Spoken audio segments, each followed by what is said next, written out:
It was a crisp autumn evening when she stepped into my woods.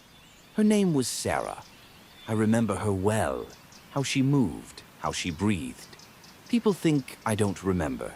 They think I'm some mindless thing lurking in the shadows, waiting to pounce like an animal. But I remember everything. I am the woods.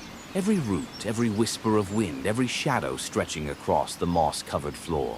I feel it. I shape it. I am it. She came alone, of course. They always do. The lonely ones. The broken ones. Something inside them is already unraveling. I just help it along. She thought she was just going for a quiet walk. Maybe to clear her thoughts. Maybe to chase away the silence inside her head by replacing it with birdsong and the crunch of dead leaves.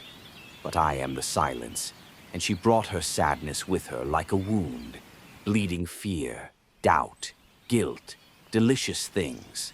I sensed her the moment she crossed the threshold, the place where trail ends and I begin. She didn't even look back. They never do. The sun was already low, painting everything in gold and blood. A beautiful time, she must have thought. Peaceful. But twilight is a liar. It hides things, softens the edges of fear, until you're too deep to escape. She walked slowly, the kind of slow that comes from being lost in thought. But I was already wrapping around her like mist. I matched her pace. I moved with her. I watched her. She didn't know it yet, but she'd already entered a place that doesn't care for names or skin or sanity. She paused only once, turned her head slightly as if she heard something.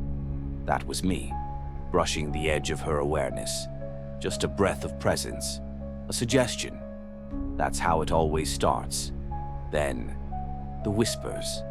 At first, so faint they were barely noise, just a murmur, like water under ice. Her mind told her it was nothing. Her body knew otherwise. I don't speak in words, not as you know them. I speak in memory, in guilt, in what you fear most when you're alone. My voice is the sound of your mother calling from a place she couldn't be. The breath of a lover who left.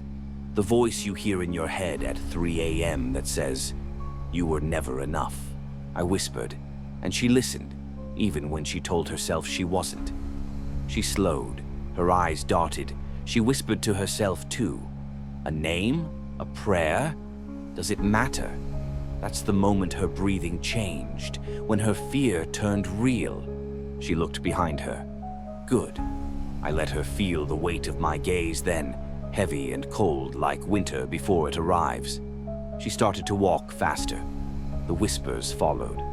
Then she heard it, her name, only once. So soft, so close, and that was when she knew. It wasn't just the woods, it wasn't just her imagination. Something was here, and it knew her name. Her body reacted before her mind did. She ran, boots slamming the trail, breath ragged, arms clawing branches out of the way. She didn't scream, not yet. She still thought she could escape. But this place isn't something you leave, not fully. Because you don't run from me. You run with me. You breathe me in. You carry me out. My whispers are seeds, and fear is fertile soil. She'll carry me in her skin for the rest of her life, in the spaces between heartbeats. In dreams that vanish the moment she wakes, leaving her gasping, sweating, staring into the dark. She'll never speak of this to anyone, not properly. She'll say she got lost. Or that she heard voices, maybe. Just once. A strange experience. She won't say how the forest watched her, or how it spoke to her. Because if she says it out loud, it becomes real again. And that's the part they fear most. Not me. The memory of me. People think monsters are teeth and claws and violence, but I don't need to chase. I don't need to touch. All I need is for you to hear me. And Sarah did. She heard me in the trees. She heard me in herself. She hears me still, late at night when the wind moves just right and the shadows under the door don't look quite the way they should. Because once I've whispered to you, the woods never let you go.